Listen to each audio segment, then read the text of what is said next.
think there's a fundamental difference between CEOs and entrepreneurs? Look, for all the entrepreneurs out there, $1 million in sales is that big. Brian Garofalow is the CEO of Skullcandy, a Park City brand founded on a ski lift that has revolutionized the headphone market by prioritizing both fashion and function. I genuinely care. I grew up as a skateboarder. I want to do something with the brand that can honor the community and grow it into 2025 and beyond. But Brian's not just a CEO. He's a seasoned operator with discipline, clarity, and the ability to make bold strategic moves. Where I've seen people misstep in the past is chasing butterflies. What is the thing with your business and your category that's really going to push the business forward or prevent it from growing? That's what you really need to measure. Guys, we call that the shiny object syndrome. In this episode, Brian breaks down the operating systems and principles that drive real traction behind the scenes. We get very, very tactical in this one. If you guys want to understand how to efficiently scale, this episode's for you. Completely forget everything you just heard. There is always opportunity and uncertainty. Take a step back, look at the holistic market, understand where there could be opportunities, and then get creative. How big of a brand can Skullcandy be? Within the next 10 years, Skullcandy should be a $5 billion business. Wow.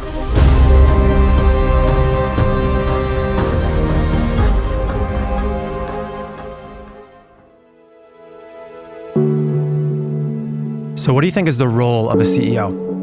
Role of CEO is a whole lot of things, but first and foremost, it's really got to be the vision, charting a course of where you're going to lead the company. What do you think is the most important qualities to have of a CEO? I think it really depends industry to industry and category to category, but I would say somebody that the team can trust and a leader that people want to follow into battle. I think riffing off that, you coming into Skullcandy where you are now, how important was it that you had that prior track record coming in? Because I think people just right away can have that trust, correct? Yeah, 100%. I think I really brought two things to the table. One was the resume and the experience that the staff there was excited about, to have a leader that knew about the culture of the community and how we really get the consumer excited about the brand. And number two is I genuinely care. I grew up as a skateboarder. I really care about that community. I want to do something with the brand that can honor the community and grow it into 2025 and beyond. And I think people really understand that inside the business. And they're like, okay, he's one of us. That makes sense. So I definitely agree with you, kind of vision and clarity. I would say a couple other prongs, like in my brain, I think secondly is from a financial situation to make sure that the lights stay on. I always look in my head as like, one, make sure we're okay from a money perspective. Two, the vision and clarity. And then three, how important is it as far as the team goes, is finding the right team members, attracting them and maintaining them? Yep. You're spot on. Money is table stakes, right? If you don't have cash is king. If you don't have it in the bank, you're not going to be able to do anything. I'm in a private equity owned business. So understanding the finance and having a balance sheet that allows people to invest in the things that we want to, product and brand, you've got to have the business in the right place. I look at this as, yeah, you've got table stakes of finance, right? But then it is people, process, and product. So you set a vision, you've got to have the people that you can be confident in to go execute that vision. They've got to believe in you to go run the race the same way. Process is number two. Everybody's got to know what to do, when to do it, how to do it, and be able to have a great operating rhythm. So you know what you're going to go do tomorrow. You get those reps in. Like you think about athletes and you win championships in practice. You just go pick them up at the games. You win them in practice because you're doing the same thing over and over and over and over again, getting really good at it. So you've got your brain just wired to do things right. Business is the same way. If you've got a great operating rhythm, you're going to have constancy and consistency that lets you get really good at doing the basics of running the business. And that's all process, right? When you have the vision, when you have the table stakes of the finances in place, you've got the right people in place, you've got the right processes, then that's going to afford you to go invest in the fun stuff, building a really phenomenal product pipeline. And when I say product, it's always going to come with marketing and sales. So build the right product, have the right go-to-market process. You can get consumers excited about what you're selling. And then on the distribution side, we're an omni-channel business. I know you talk a lot to direct consumer founders and owners, but we're all over the world in all kinds of channels. Wholesale, our own direct consumer, Amazon, 1P, and distributors all around the world. So being able to put that product in the right channels. Let's go deep into process. We spoke off camera, and I think it's ironic because it's the situation that I've been in personally. I think there's a fundamental difference between CEOs and entrepreneurs. I think there's a lot of entrepreneurs and founders out there listening. For me with Iconic, I was just a scrappy hustler that was a founder. Yep. And then over the last 10 years, I've been forced to level up to be a quote unquote, let's just call it professional CEO. I've always looked up to you in that sense. I've always think that from a clarity and vision and processes perspective, you've always been really good at that. So let's dive right into processes. I guess let's just start with, how do you set goals at Skullcandy?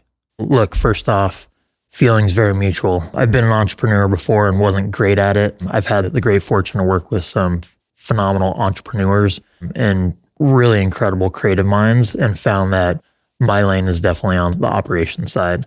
So entrepreneurs, in my mind, tend to be a whole lot more creative, and sales cures all wounds, right? So when you're really creative and can do things that get people excited, sales are going up. And when you get to that point that sales start slowing down, then you know what, we really need to be operating a very efficient business. And that's been a strong suit of mine. So to your question, how do we set goals? At Skullcandy, we have a very specific OKR and KPI method. For those of you that have read the book, Measure What Matters, Eric Schmidt, one of the original CEOs of Google. So I have not read that book, so first on game.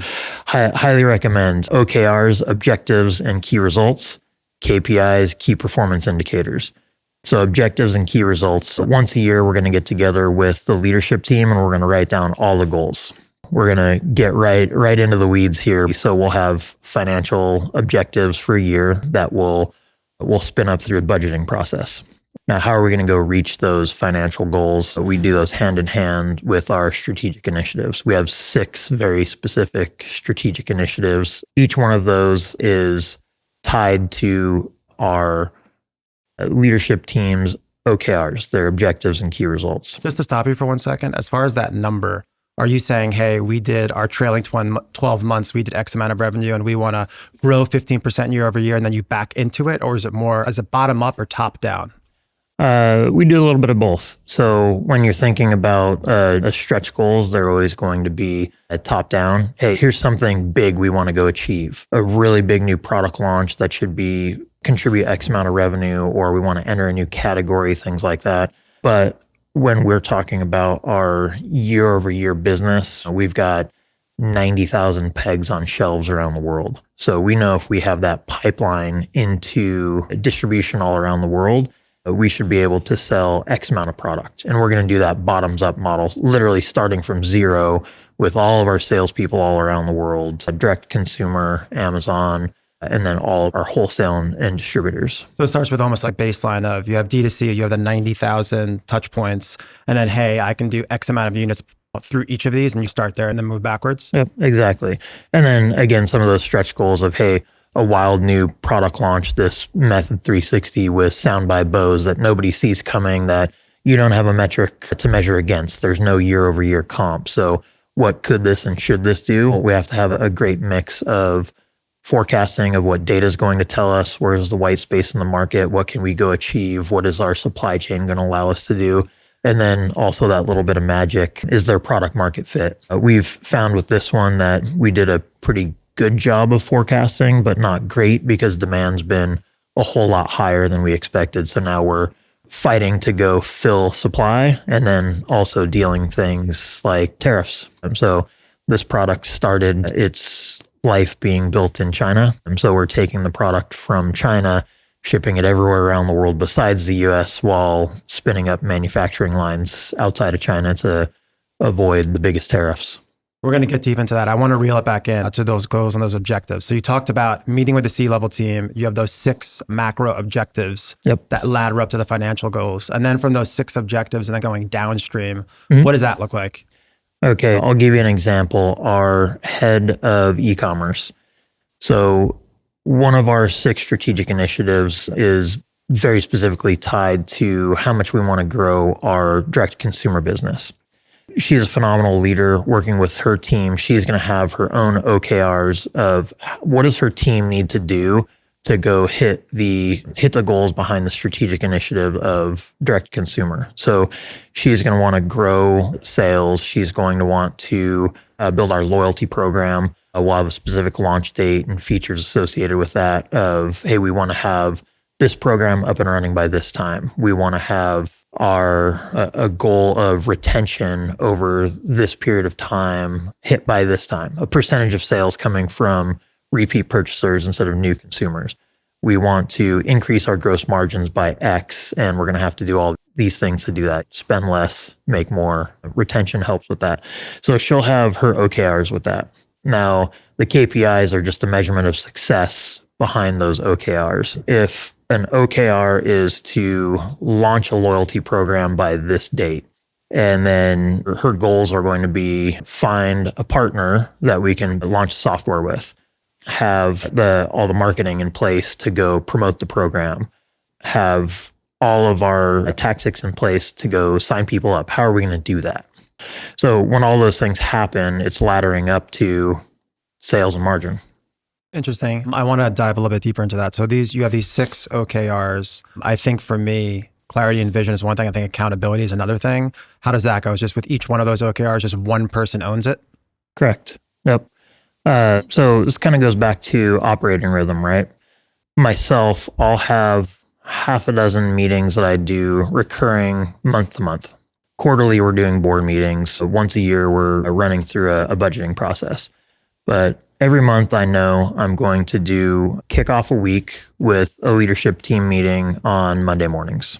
Throughout the week, I'm doing brief one-on-one meetings with every single one of the leadership team members. Once a month, I'm doing a monthly business review with the leadership team. Once a month, I'm doing a commercialization meeting with a slightly broader group and a couple more. So every month, I know what I'm doing to manage the operation of the business and keep us in this operating rhythm. Now, in the monthly business review, all of our ELT members are running through... What's ELT? Sorry, executive leadership team. So that's 10 people at Skullcandy. Once a month, we're looking at the financials of the previous month. Did we go hit our goals? Every single one of the ELT members is reviewing their OKRs and KPIs. And very simple process of green box, red box. So visuals on the big screen. Here's what happened in my function. These are the things that worked. These are things that didn't. And if we have a couple months in a row of things that did work, then maybe we're going to go increase the goals a bit. If we have a couple months in a row of things that didn't work, okay, clearly we've got a trend of things that are off the rails. Now, what are we going to do to go fix it? Also, in the one-on-ones that I do with my team, we're doing a little bit deeper dive into that of, hey, this is clearly going wrong. What's happening? Is it a people issue? Is it a process issue? Is it something out of our control? Something in market with a headwind, a competitor, a tariff issue, things like that. So you're the interconnective tissue that you have these one-on-one meetings, they come to you, and then you see how cross-functionally you can ladder in other departments to execute against these problems. Yeah, exactly. So there's really 2 people in any business, a similar size and category of ours, that see the whole business all the time. That's myself and the CFO. So CFO is really in charge of the money, making sure that we're in a healthy place and everybody has the resources that they need to do, or the resources they need to do what they need to do. And I'm making sure we're operating efficiently. I'm going to see something like we are missing a stage gate in a product development process that can impact the company a year from now. Of if this product doesn't hit market at the correct time, we're not going to be able to hit a financial goal for next year in that quarter because a retailer is not going to get their product in time, or the direct consumer business isn't going to have the inventory available to go meet their goals. I love how you just simplify it down to just green and red. My company works off of EOS. So when we do weekly meetings, they're called rocks, and they basically are the quarterly goals that ladder up to the yearly goals, and then 3-year and 5-year. You just see 2 weeks in a row, if it's reg, then we need to bring in more resources to fix it. I'd love to know, you and the CFO, I guess we can talk about from a weekly and monthly perspective, what are those like key metrics that you guys are looking at outside of just green or red? Super simple stuff. It's sales, it is margin, things like down to EBITDA. And then Any one of those, if something's off, then we get to go dive deeper. It's constantly, consistently asking the question, why? And as far as the visualization of all this stuff, sometimes it's as simple as working in Google Sheets. Is there like tools or platforms that you guys use to help organize all these meetings? Yep, absolutely. We're a Zoom company with communication. We work on Sisense. It's a piece of software that visualizes finance inside the company and the order flow.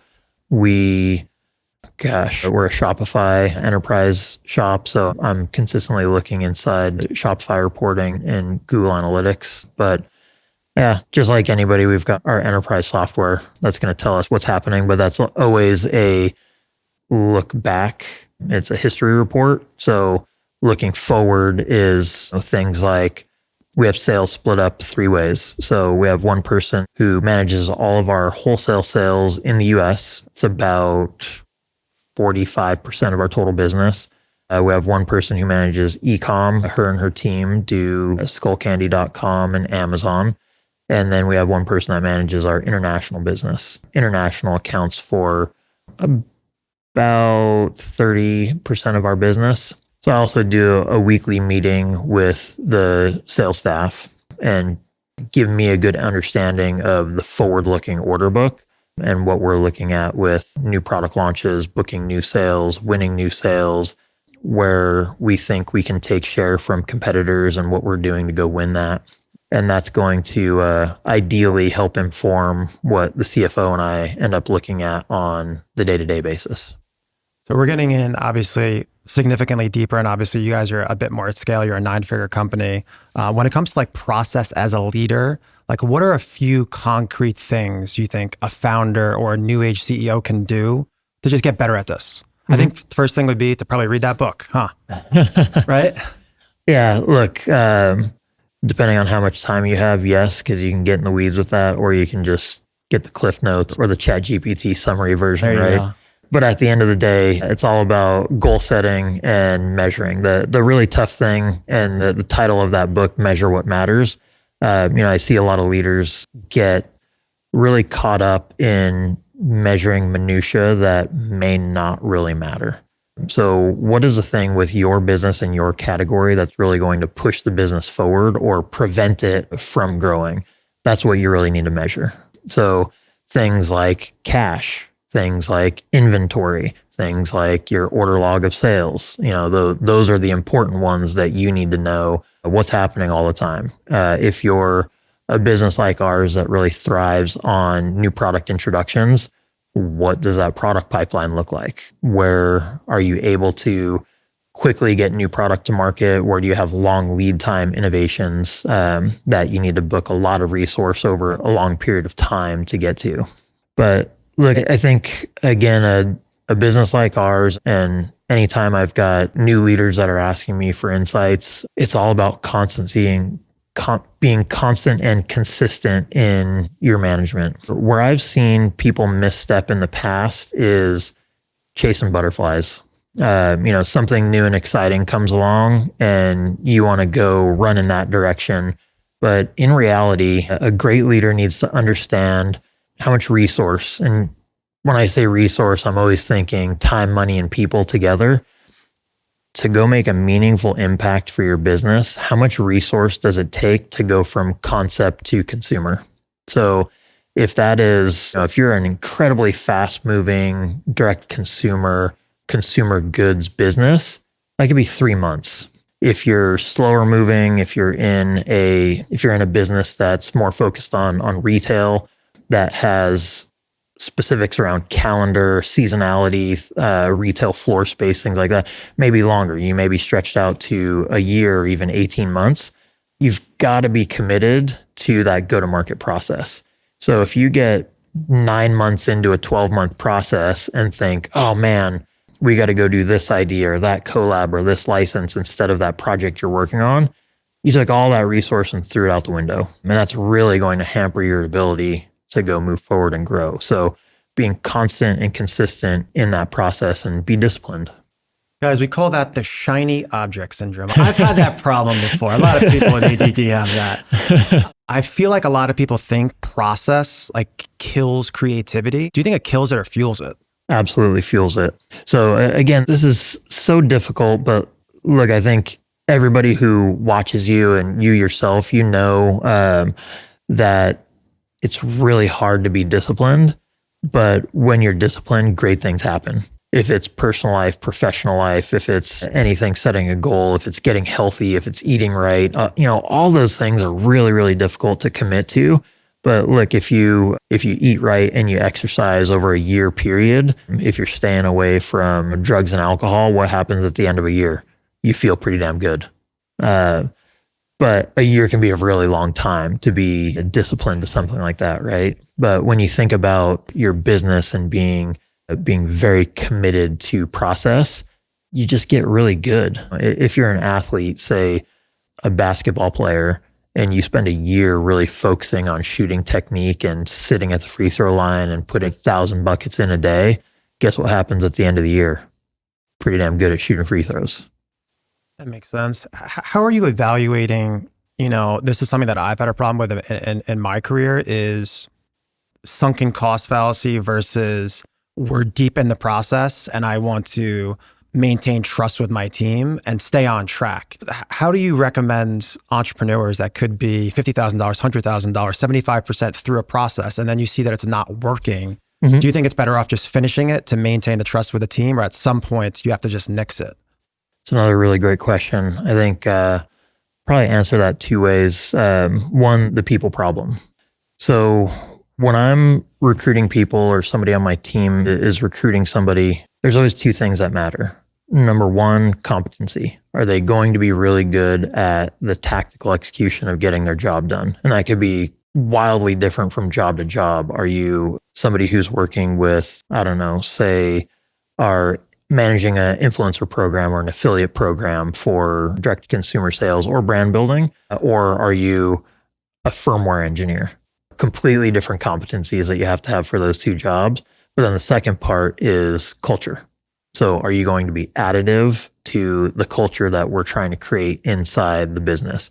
Both of those people could have wildly different skill sets. They can be very similar in the culture and the commitment to the brand. So number one, I think you get the right people in seat that really want to be there and believe in the culture. Now, the second thing to be able to do that is clarity. So you've really got to be defined in who you are and what you aspire to be as a brand. And that's what's going to get people to sign up for that. It's also going to build trust. And so one of the things that we have in our operating rhythm is a monthly town hall. And we share quite a bit about the business, but we do that purposefully where the entire leadership team will get up and give functional updates once a month. So that's the time where you say, hey, look, we've been really trying to go hit this goal, launch this product, do this marketing campaign, whatever it is. The data is telling us that it's not working. We got to move on. And we got to move on because of this reason. So I think feedback that I've gotten, staff very much appreciates, even though if they want something really, really bad, they very much appreciate. Look, we're at a moment in time where we had to make this decision and what is best for the company. To keep trying this that's clearly showing us a diminishing return, or stop that and shift the resource to be able to afford the next set of ads, the next employee, the next product that we want to go develop. And that's just a collective conversation that ultimately you're going to make the final decision, but you just hear everybody out. Yeah, absolutely. Makes sense. When a company's trying to grow, I always feel like, again, this is problems that I've had in the past too. It's more and more and more. Instinctually, you want to add more products, more channels, more hires. But I've heard you say that actually pulling back sometimes unlocks growth. How and why do you think that's the reason? When you look at products, and again, we're talking quite a bit about consumer goods, right? So for the service providers or the software companies out there, I apologize. But when we're talking about consumer goods, think about four buckets of product. One is going to be new product introductions. 2 is going to be your growth products. 3 is going to be your cash cows. You're investing very little in, but they're continuing to turn and sell. And then 4 is end of life. So every one of those 4 product categories is going to take a certain amount of resource. You clearly have to spend more to go build new product. When a product is growing, You've got to spend a lot in advertising. You don't have to spend a ton in development. Maybe you're introducing new colorways, but you're advertising. 3, those cash cows, it's a product that's been out in market for a long time, like this guy right here, the Skullcandy Crusher Evo. That's the black t-shirt. Yeah, exactly. So that's a product that somebody knows and loves you for, and they want to buy it constantly and consistently. And maybe you're playing the pricing game there, putting it on sale from time to time, but you really don't have to spend a ton, if any, money on development, on advertising. It's really just get the product out in the market and have word of mouth, your reviews showing up in search results. All those things are just making it spin. Ultimately, that cash product, that's going to be an evergreen product that your goal is to make that. That's going to probably help your blended margin as well, too, because you have to put less resources towards it. 100%. Also, if you can take money from that and go develop new products, you're going to find the next one. So if you develop 10 products and 3 of them end up having a long enough product life cycle that they become those cash cows for you, you're doing great. When the returns start fading on those or getting into that EOL cycle, and then you're needing to look at, okay, when do we stop making this product, stop investing in it completely, discount it, and get it out of the cycle so we could spend more of the time focusing on that new product. And then, guys, that's some great advice. Let's just further break that down. So you have the new products, the growth products, the cash products, and then end of life.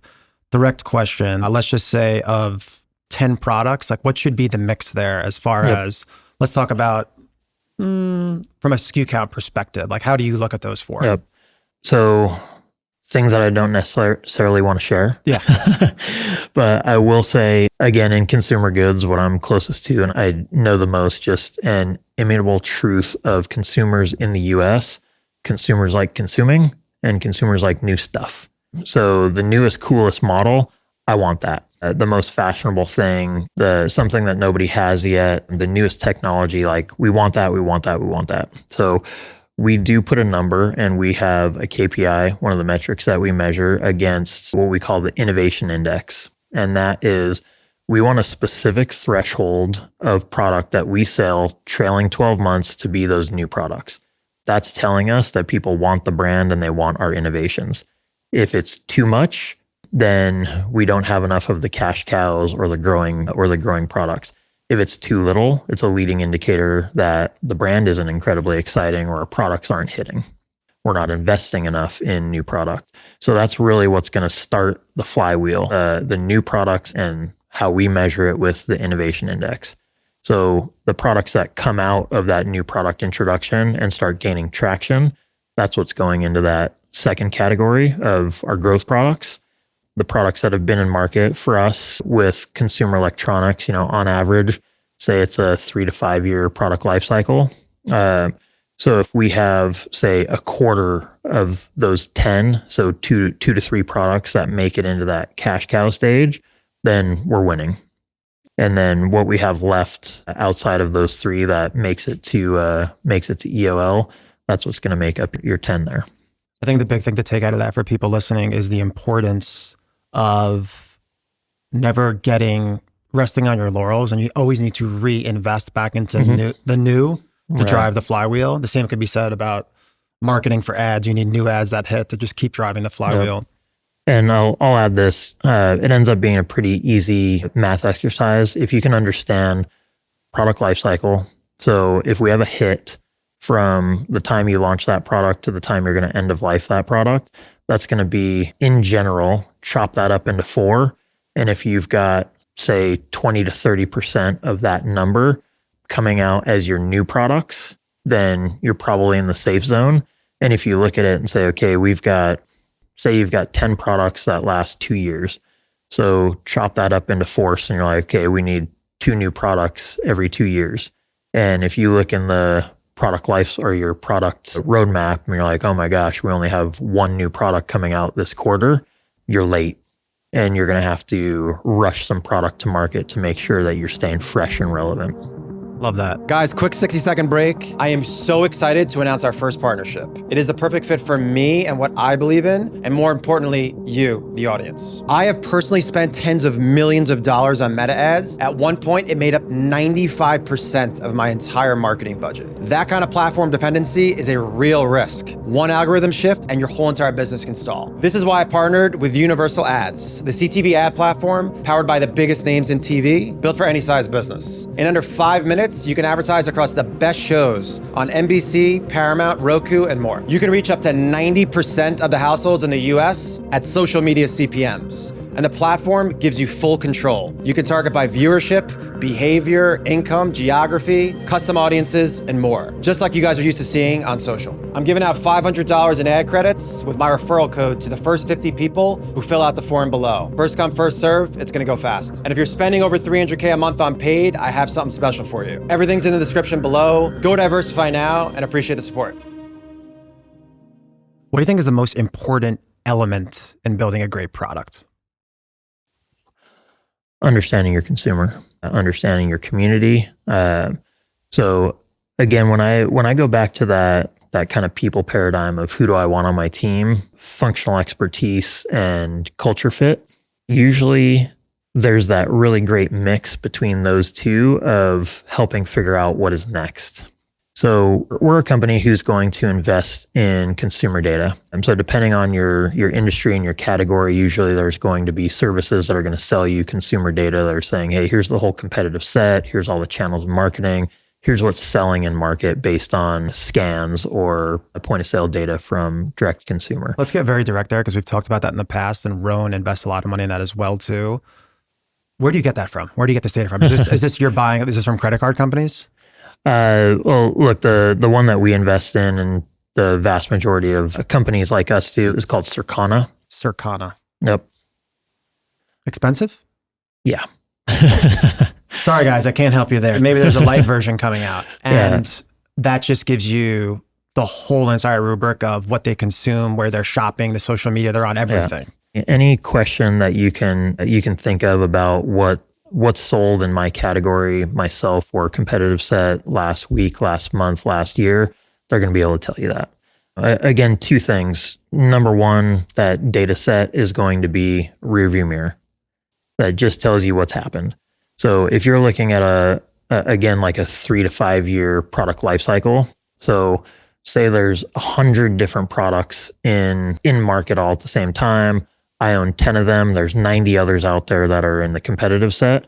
What are they doing? I want to know. So what price points are they at? What channels are they selling in? What are the features? Is that granular? 100%. So look, this is a great example. This is what we're going to call a true wireless product. So it's your earbuds. And this is going to be a standard Bluetooth headphone. Okay. So in general, these are the headphone category, right? But two different wear styles. So when I'm looking in the rearview mirror for the last 12 months, I want to understand if this is, say, 70% of the market, people are buying earbuds, and 30% of the market, people are buying headphones. But over the course of a year, if this shifts into 40% headphones and 60%, this is the one that's growing if your market is staying flat. So that's going to tell me and my entire team, hey, we should probably be investing more in development of headsets versus earbuds because the market is swinging that direction. We need a light version of Circona. So you're basically saying too, it even goes out to a distribution channel perspective. You could say it's 70 earbuds, 30 headphones, but then if you say 80% of the volume is in X type of retailer, then you might be selling that type of product into that retailer. 100%. Okay, now completely forget everything you just heard and then think about the future. So what happened yesterday doesn't determine what's happening tomorrow, right? So that's where culture comes in. If we know our community and our consumer really, really well, we were born on a chairlift. That's the story of Skullcandy. So a snowboarder started this company and had their aha moment when they were snowboarding. So that's where the community was built for Skullcandy over 20 years ago. It started with board sports athletes and people who are members of that lifestyle, right? And it's very true today. We're just a little bit broader and kind of the 2025 version of ourselves. So if we are really entrenched in the community with our consumer, we're helping build trends and knowing what's happening. So that's where a product like this comes from. So you think when you're thinking about earbuds and everybody has those little tiny pebble cases and they all look exactly the same and you drop them in your bag or in your pocket and you never think about them again. Well, our consumer loves fashion. They love showing off. They love accessories. So we said, hey, why don't we put a case that you can clip onto a keychain, a belt loop, a strap of a bag, and it slides open to reveal the buds, and it's really easy to take them out, put them back in. And then this comes in a bunch of colors. It looks cool. It's fun. And that's something that nobody asked for, and it's not showing you in data that's historical, but it's something that we need to innovate with because we know our consumer and our community really well. So the balance between the past metrics and then the feel from the culture and the community, all things lead to this customer persona. That's how you're going to build the product. I'd love to know, what are the frameworks or principles to kind of clearly define that customer persona? How do you look at your customer? Again, always going to come down to two things. I love putting things into buckets and understanding the numbers behind them, but you've got demographics, psychographics. So demographics are going to be the boring stuff. Where do they live? How old are they? What does household income look like? Historically, what do they buy? What types of products? What price points? What features do they want? All those types of things. And then psychographics. What makes them them? Is this consumption? Not necessarily consumption, but things like, what type of fashion do you like? What type of music do you listen to? What does your friend group look like? What colors? What features of product? What are the things that kind of make you you? And so you've got objectives and subjectives. So if we say, wow, really deep dive into our community and they're incredibly wealthy and they want really exclusive products. Well, your market ends up being this big. Man, our community is really conservative and they don't like to change a lot. Well, you might have a very small number of colorways that you offer. Wow, our community is really fashion conscious and they always want new stuff, new music, new clothes, new color, new trends. Well, you might have a bunch of different wild wear styles or fashion elements to your product. And this is, like you said, subjective and objective. It's taking the data from Circona, but then also just listening to the market, talking to your customers. Obviously, your employees probably are deep into this brand as well. So it's both. Yep, absolutely.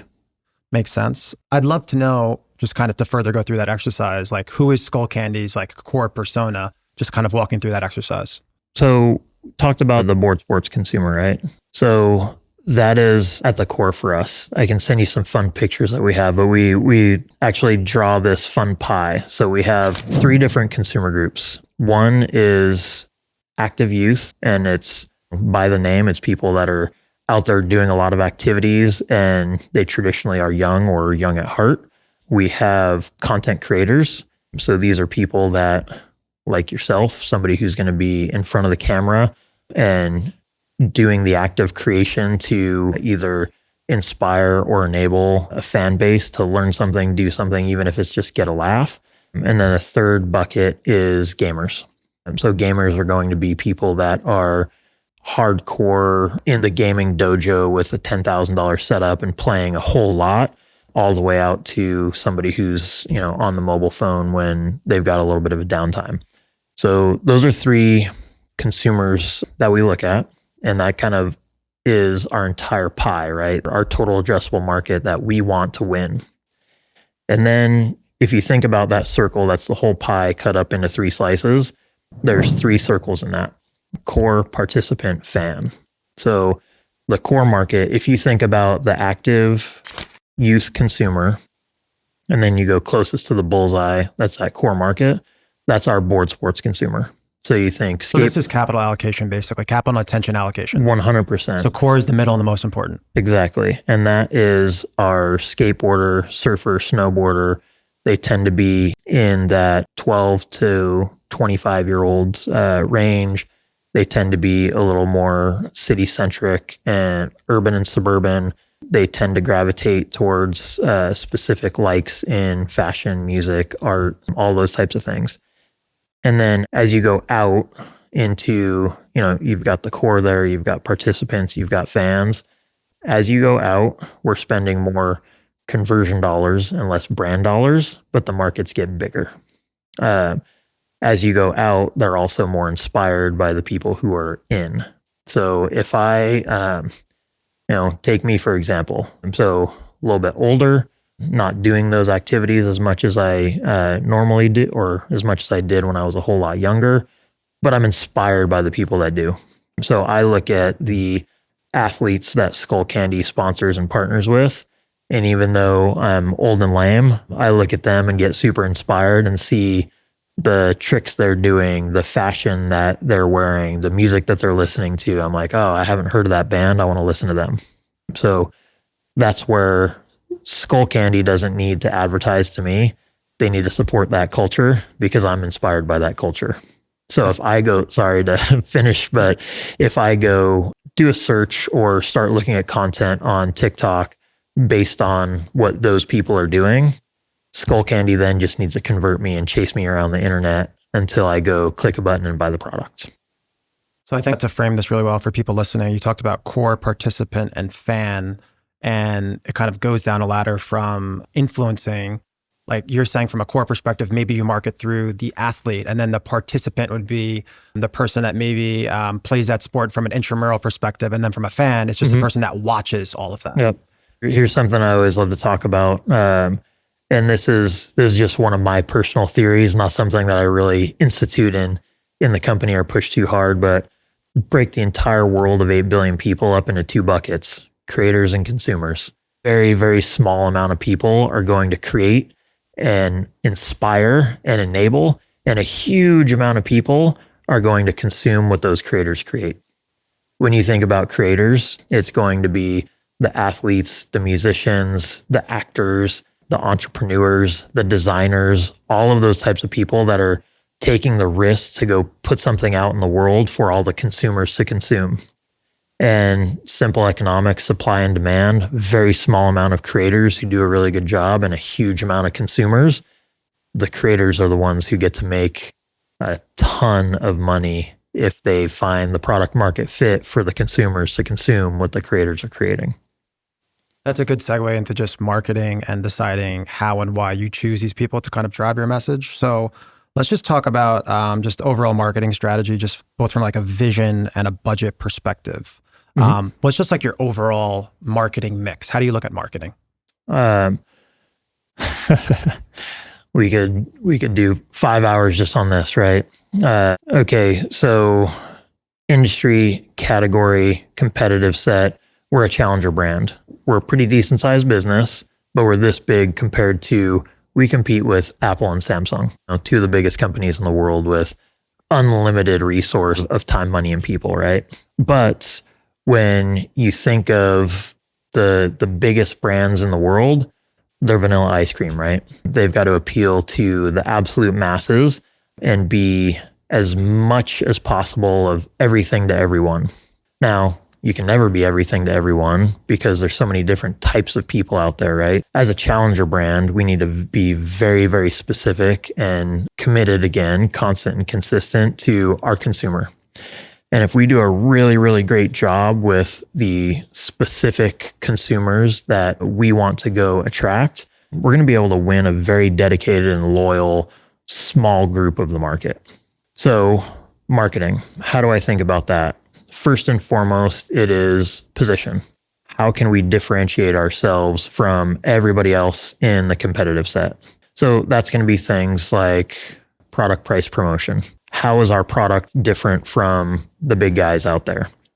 The features, the benefits, the style, the industrial design, and then promotion and price. How are we going to market it? When we sign an athlete like Tony Hawk and we do some really fun and funny content with him, and we're sharing that, other athletes and influencers we work with are sharing that, Tony's sharing that, we're advertising against that, we're building displays with that content in there that are at point of purchase and physical retail, obviously merchandising and promotion on our own site.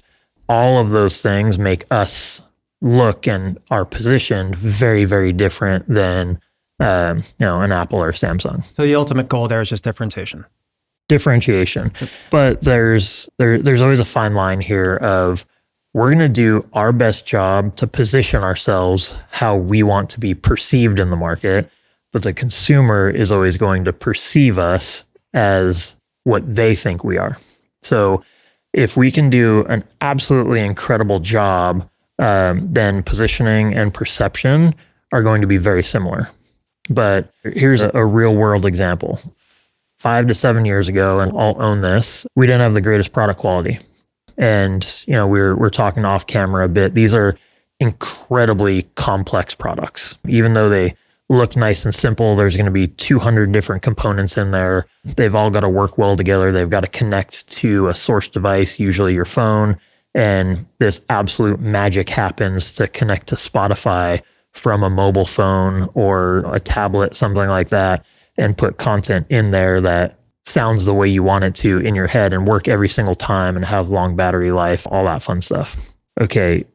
But if we want to talk to a specific consumer and we want to be the young, fun, athletic consumer brand that is based and rooted in board sports and has a little bit of that edge to it, you know us for color, you know us for accessibility and being welcoming. Okay, we're going to spend all of this resource positioning ourselves like that. But because we had a little bit of a slip up with product quality 5 to 7 years ago, the average consumer perception today could be, oh, Skullcandy is the cheap brand.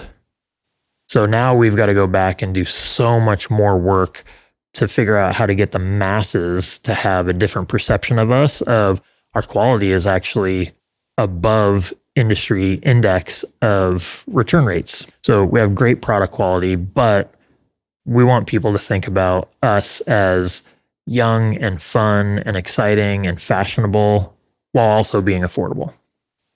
I want to lever up for someone that's in the early stage of starting a company. So ultimately, it seems as though it's figure out that customer, anything and everything about that customer, and then do this kind of, it's almost like a mix of a SWOT analysis, brand positioning, and ultimately figure out price, product, and promotion, and just see how you sit and differentiate yourself from everybody else. Yep. I think something that's always important for entrepreneurs to be thinking about with startups is you've got product market fit, but what is the real total addressable market over the long term? So thinking about time, and when time is linear, and you say, okay, there's 100 million consumers out there that we can go win that are in our absolute target. Of that 100 million, realistically, there might be a couple 100,000 that move as fast as you think the company needs to move. So if you're an apparel brand and you have a new logo, new design, new positioning, and some new fashion and innovation, 100,000 people might be totally engaged with you and see the new product you come out with within the first 30 days that you come out with it and with all the channels that you're working on. But in reality, that 100 million people you think you're going to attract might take you 5 to 10 years for all of those people to see you.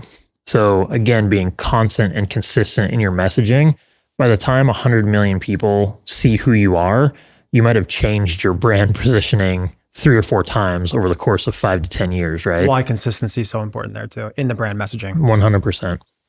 Let's go deeper into the promotion part of that price product promotion. How are you balancing kind of brand marketing versus performance marketing, like holistically from a budget perspective? We spend significantly more on performance marketing than we do brand marketing. Again, I'm not going to go deep into the details there, but brand is incredibly important for us. So we do have a big chunk of resource that we're always going to invest in brand marketing. For D2C marketers out there, you're thinking top of funnel and how do we get people to discover us? For us, it's things like how are we supporting and pushing culture and community forward? So we sponsor athletes, we sponsor influencers, we produce our own events. Just this past weekend, we partnered with the X Games in Salt Lake City. You'll find us at music festivals. We don't just show up and put logos on stuff.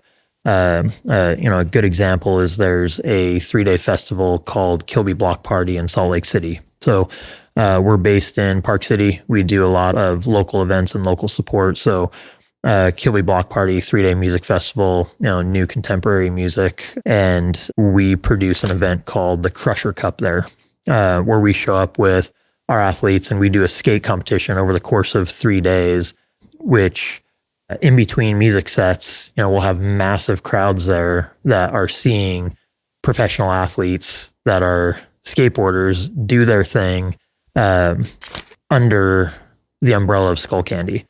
And then when you go watch music, you're going to see our advertisements on the Jumbotrons and things like that as well. And is it a completely separate budget from performance and brands? 100%. So we'll have brand that lives in marketing. We'll have performance that lives in direct consumer.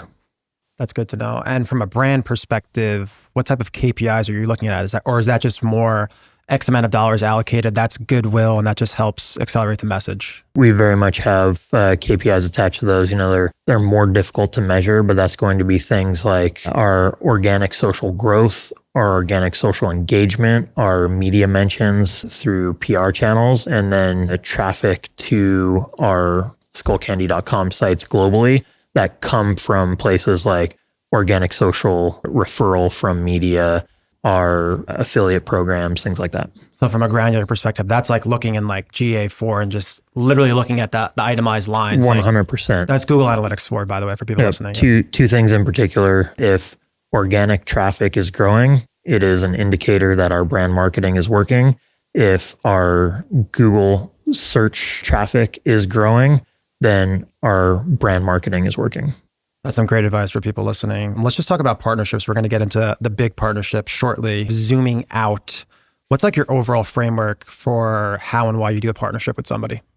Again, it's got to be two things. We've got to have an organic fit with the partner. And when we say organic fit, we have a clearly defined system of values for the company. So if we share values with the partner, we're usually pretty aligned that this is going to be something that we want to do. And is this like core values of the company? Exactly. If we're a company who really loves sprinting, we probably don't want to be partner with a company who likes to run marathons. So number one is going to be kind of that culture and values fit. And then number two is audience. So we don't necessarily want to partner with companies where we have the exact same audience, because why do you want to talk to yourself? So if we can do a partnership with another brand or a company that exposes us to a new audience who we think we can win and have them come back as returning customers, then it's a huge win for us. Guys, that's very, very simple, practical advice. Aligned brand and culture DNA. Go find us new people and bring them in the funnel. Really that simple, right? 100%. Then look, you're going to have lots of subjective stuff outside of that. So, doesn't make sense. Do we want to partner with a company that we get a 1 + 1 = 3 formula? Can we go build a product together that's really going to add value to our consumers? One of the people that we work with, I'm a huge fan of, Bima Williams. So if you don't follow him, highly suggest it, but he's going to take you into the Collab lab and talk about every one of the most important sneaker collabs that comes out on a regular basis. And he always loves to talk to the audience of, do you think this is a hit or a miss?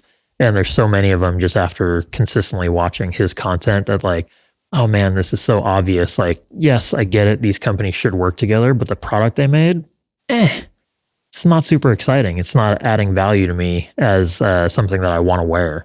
But sometimes two companies come together and make something that's just like, wow, that's mind-blowingly amazing. Like that's a collab that I need to own. All right, so we're just going to go to the elephant in the room here. How and why and what happened with Skullcandy partnering with Bose? What was the thought process behind that? Because when I saw that, I was very, very confused, to say the least. And then the more and more I thought through it, and now kind of going with what you're saying right now, it makes a lot of sense. So tell me what the thought process was. Here we go. So thought process is first and foremost, why? And then this one is a whole lot more complicated than it looks just on the surface level, right?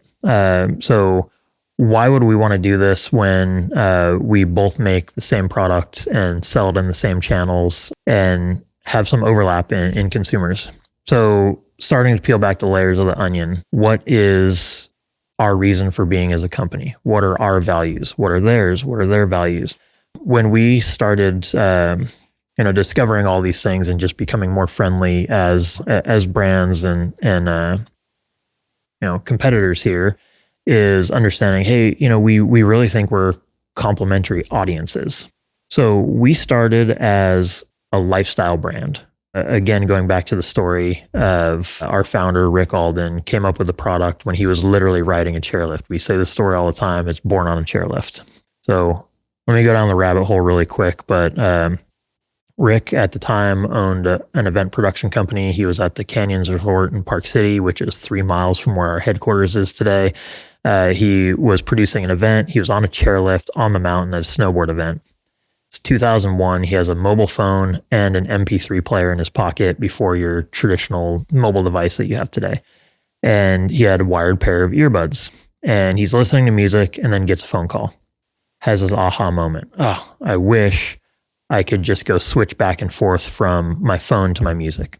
So the very first product that Skullcandy created, Rick's idea, was called the Skullcandy Link. So it was a pair of wired buds that had a split jack and a toggle switch. So you could plug it into 2 different devices, and with just a swipe of a thumb on this big toggle switch, phone, MP3 player, phone, MP3 player. A product built with the idea from a snowboarder when he was snowboarding and able to use it, adding value to him when he's wearing gloves on a chairlift. And who did he go to deliver the product to? Snowboarders. And the distribution channels, specialty retail, started in the US, which was skate shops, surf shops, snow shops. So now we're talking about community. So what did these people want other than just the practicality of that product? They wanted fashion.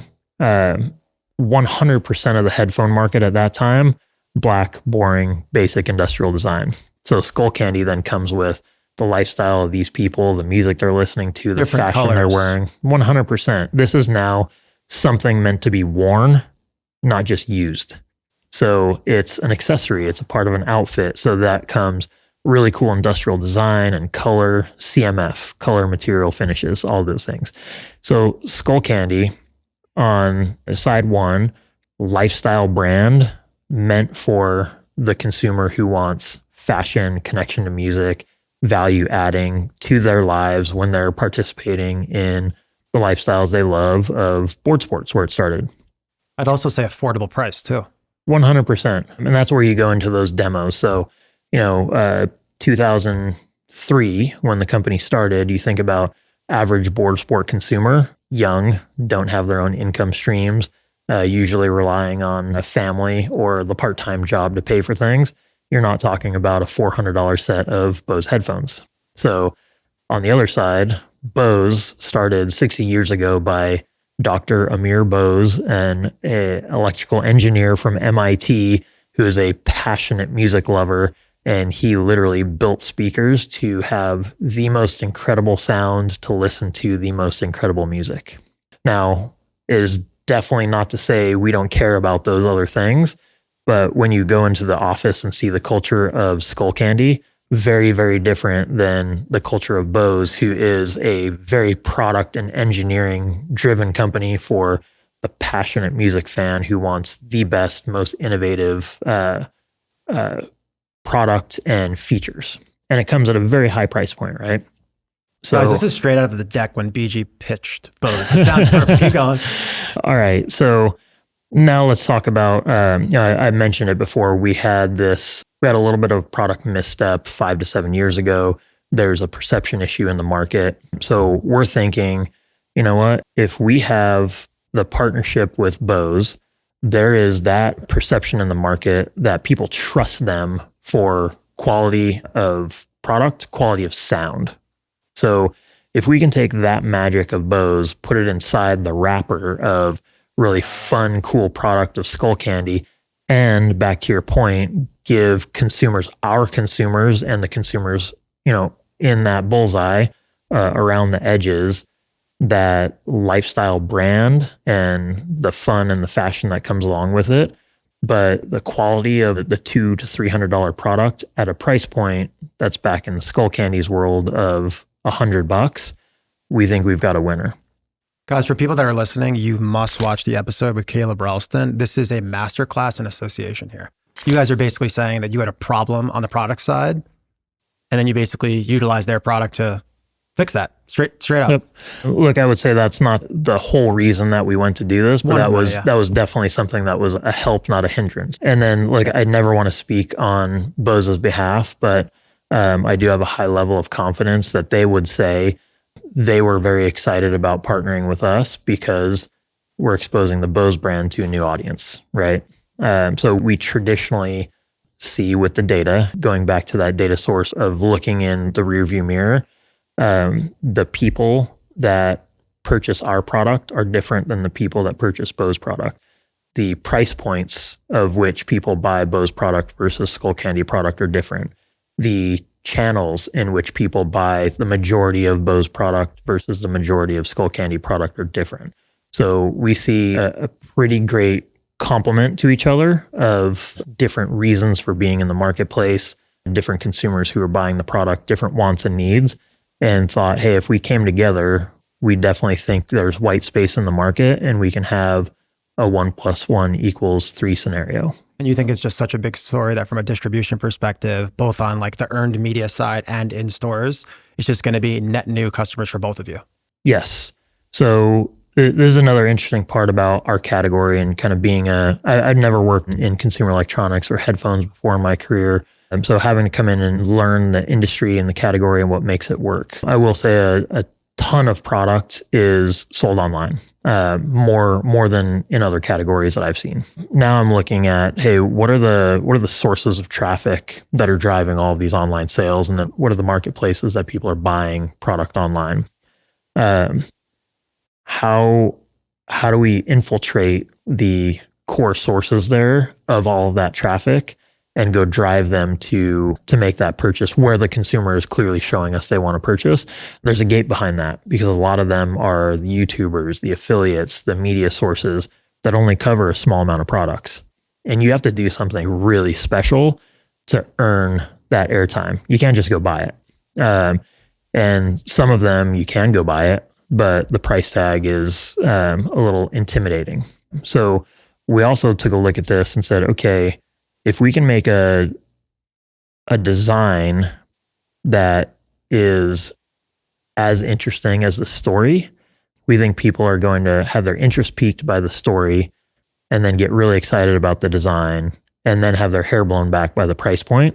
So we actually went and launched this product at a big in-person media event in Manhattan a few months ago. That was another exciting thing for kind of that media and influencer industry, is there haven't been a lot of big events like that in quite a while. So when you think about the resource allocation, our strategic initiatives, our OKRs, this is one of those things that boils all the way down to the bottom of decision making. We're going to allocate quite a bit of resource to an in-person launch event and really phenomenal creative to go share at that event.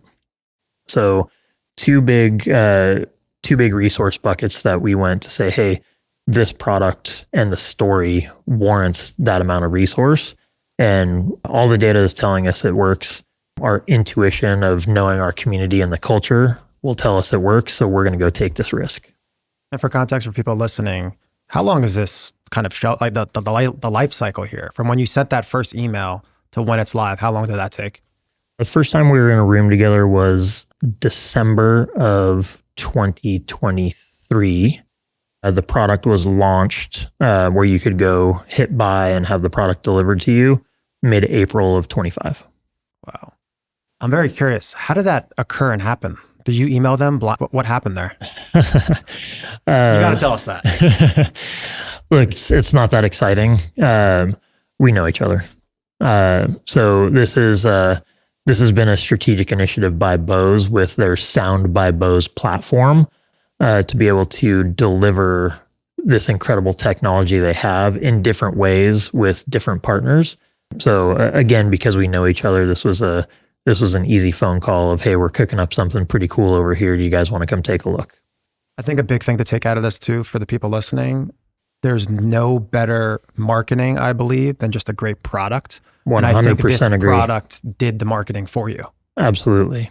I could never agree more. I think most successful entrepreneurs, especially direct to consumer business owners, will say the same thing. When you have something that is new and exciting, you're going to win early adopters. When it delivers on its promise, then you're going to win reviews, you're going to win word of mouth. All of those things take your customer acquisition costs down and gives you the ability to reach so many more new consumers a whole lot faster than you think and cheaper. I would take that a step further and say adding on top with an undeniable offer, which you guys have done with a great product at $99, right? Exactly. Yep. Amazing. Let's dive a little bit more back into marketing. I'd love to know, you've been in the game a while. What's a common marketing belief or tactic that you strongly disagree with? Oh, wow. That's a great question, and I'm going to give you a terrible answer for it. It depends on the time, the place, the category. Look, the majority of my background's been in board sports world. A big part of what made board sports brands successful in the early 2000s was your relationship with athletes. Quicksilver became a $1 billion business because they were attached to Kelly Slater. And for those of you that don't know surfing, Kelly Slater is Michael Jordan of surfing, the GOAT, the 11-time world champ. Everybody who paid attention to surfing wanted to do whatever he wanted to do, wear whatever he wanted to wear, do the, create trends based on what he was starting. And that's really expensive for a growing business. Emerging categories, having a media landscape, a competition landscape, all those types of things. So, at one point, whoever had the biggest name athletes and the broadest athlete roster that had those athletes aligning with the position of brand, they were winning. A big company I did that at was DC Shoes. Danny Way, biggest legend in skateboarding. Rob Dyrdek, the absolute media mogul and the biggest entertainer. Colin McKay, one of the most technical course skaters in vert in the world. Josh Kalis, one of the best street skaters in the history of the world. All of those people made DC. But when all these different market forces are creating headwinds instead of tailwinds, now you may end up with an incredibly large brand marketing budget that is contracted, and you're getting a lower than expected return on that investment. So now over time, you look at today, it is very, very rare that you're going to see a brand in the board sports community build an athlete roster like that. And honestly, the only two that I can even think of today aren't even providing apparel or equipment for that lifestyle. It's Red Bull and Monster energy drinks, which have unlimited budget. They got a lot of budget. So today, if you ask me that question, I would say, hey, if I go start a board sports brand today, I am not dedicating the majority of the resource to an athlete budget. 100% yes, I will figure out how to do brand marketing with athletes, because I don't believe you can be authentic without doing that and supporting and pushing forward a community and culture and working with those athletes to help make the right decisions on behalf of a brand if you want to be authentic in the space. But that's one example. So spending money in the right ways. So what is your thesis then on, let's just call it influencer and partnership marketing today? So are you guys just sending out a lot of free product and then just seeing who authentically engages with the brand? Yep. I'll ramble for a while because I had this conversation quite a bit over the last few months. So for those of you out there that are skateboarders, surfers, snowboarders, maybe in the certain age demo, and remember what life was like in the 2005 to 2015, 100% of the global youth market was being fed content from MTV in Hollywood. And MTV was the place you went to go get inspired by whatever was happening in music, fashion, and sport, no matter where you were in the world. And they were doing a great job at it, but they had the pipeline, and then the content that they were delivering through that pipeline was Ryan Sheckler, Bam Margera, Rob Dyrdek. Wow. I remember those days. Yeah. And they were great days for me in that business. Yeah. But today, who owns the pipeline and what is the content that's being put through that pipeline? MTV does not exist the same way today that it used to. The pipeline is owned by the big tech companies. So the majority of content consumed by that same demo, the use market all around the world, is coming from Meta and really Instagram and TikTok, and then a couple other partners around that. And the content going through those pipelines is infinite. So instead of being delivered Rob Dyrdek and Bam Margera and Ryan Sheckler, consumers are being delivered billions of different options. And then on top of that, if somebody actually is going to go into a movie theater or sit in front of a TV screen at home, or most likely YouTube, again, infinite options. So the competition is so much more intense. So what does that mean for me? And tying this back into how do I think about marketing? One, you've got to be constant and consistent and deliver on the vision and your thesis. Again, for us, I look at those consumers, 3 buckets and then those 3 rings, and then having authentic people to those consumers inside our business to help us make the decisions. What's important for this community, for this culture? Okay, we know this is what we care about, so we're going to invest in these types of things. And some of those are athlete relationships, creating specific types of content, producing our own specific events, but then it ends up being a lot of test and chase. So we know, hey, of the infinite options out there, here are 50 content creators that fit in our, or have an audience that fits in our target demo and also aligns with our values. Okay, we're going to try things with them. Instead of investing in commercials on a show on MTV, they are MTV today. So we're investing in them. And then we got to be committed to a long enough time. For the math nerds out there, I always talk about statistical significance.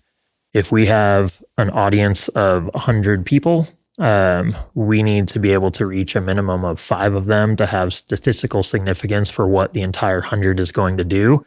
So if we reach them with the right message enough times to get statistical significance, then we're going to be able to understand, okay, we spent $10 today to reach that number. Now we know what's going to happen if we go spend $1 million. So we want to test and then chase. What I think is really unique and advantageous for entrepreneurs today is if you look at that customer persona ring, the core, the participant, and the fan, back as early as probably 10 years ago, you would get disproportionate returns and only get real brand awareness through the core. Mm-hmm. Now you can find people as low as the bucket. I'm not trying to say that you're lower than the core and the participant, but you could go to a fan that could have a super engaged audience of 2,500 people mm-hmm.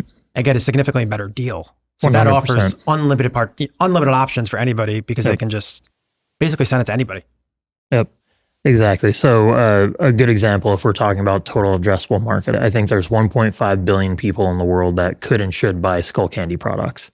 When I think about our 3 slices of the pie there, and that board sports one that's closest to the center, 12 million people. So if we do a really good job of winning those 12 million people, we don't have to spend a whole lot of money to win the 1.488 billion others because they're so inspired by what's happening at the center of that pie.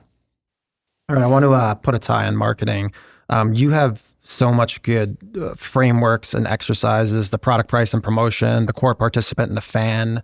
From a marketing perspective, is there any other exercises or frameworks that you think are necessary for anybody at any stage of their brand to just refocus down on clarity with the customer? I think always something to think about, what is in your control and what's out of your control. So everything that we talked about essentially is in your control. What's out of your control, things like competition. One of the things I would say early in my career, and a lot of entrepreneurs don't spend enough time understanding the entire market that they're competing in and what their competition is doing. So if I'm selling this product, which is true wireless earbuds, and it's in what we look at as a $100 to a $150 price bucket, what are all the products that compete in there? Who's making them? What are they selling? What are the features and benefits? When do they go on sale? How much are they discounted for? So with price, we'll look at 2 things: SRP, suggested retail price, ASP, average selling price. So if a product has $199 SRP, that's what they go to market at. They might have $150 ASP, which is going to mean 50% of the time that product is discounted all the way to $99. So that could be a strategy that a no-name brand wins on because they're just flexing price so far down. So we've got to know that. If we have competition that's stealing share from us because they're just doing a pricing strategy like that, we have to understand we have to play either defensive pricing strategy or an offensive pricing strategy to go beat them at their own game, to take share from them. I mean, that also just blatantly tells you that was probably just priced wrong as well, too. If you just see deep discount there. It could be, but there's a million different forces, right? So, we use contract manufacturers. So we will design a product. We'll work with a factory to go spin up a line, make that product. We will buy it from them. We'll go sell it to somebody else. Some of the competition is the factory, and the factory is making their own product, so they have more margin to play with and do that pricing game, right? But what's everybody else doing? So it's really just an obsessive focus on just price, promotion, and product in any and all the distribution channels, and then just position yourself in any of the white space. Yep. Look, this is also very important for everybody to pay attention to. Category of business, is your category growing or shrinking? So when you think of new and innovative categories that maybe didn't even exist, so the rise of AI today. 3 years ago, you or I didn't talk about AI. And if we were talking about it, we probably didn't know what it was. Today, there's a new AI company popping up every single day, getting funded, doing something new and interesting. That category is growing like crazy. There could be other categories out there. I don't know, let's say corded telephones in homes. They essentially don't exist anymore. So that category is completely shrinking almost to the point of zero. Our category is growing very, very slowly. So it's a mature category, but it has a ton of staying power. So if our category is the entire universe of headphones all around the world, say we sold $100 as a category last year. And if we're forecasting next year, we're only going to see 5% growth. So the category is going to turn into $105, the entire category. If we want to grow 20%, but the category is only growing 5%, that means we're going to have to steal share from somebody. So again, what is happening with all of our competitive set and trying to be laser focused on we're going to win share from this company by doing something better than they're doing. For people listening, go to ChatGPT. It's called CAGR, CAGR, the compound annual growth rate. Here, look, I would say this. If you are entering a category and you understand TAM, total addressable market, okay, so there's $100 in this category of product that you're going to make. And tailwinds, the category is growing. Just by showing up, you might be able to grow. Headwinds, the category is shrinking. It's going to be significantly harder to go build and grow that business. If you can just show up today with a couple of smart people and build an AI business, it's going to be pretty easy for you. If you want to go into the market today and sell corded telephones for your home, good luck. I've talked about it on one of the past episodes. You can't outmuscle not only a small TAM, but a shrinking TAM. And I would way rather be the 11th best apparel t-shirt company versus the number one random tertiary category that the TAM is shrinking. It's got to go where the puck is going. All right, I want to fire away a couple more questions in product and sales distribution, then we're going to get into the lightning round. From a product perspective, I want to get into a little bit of the non-sexy stuff, especially on the product and sales and distribution. What do you think is the biggest mistake leaders make in the supply chain?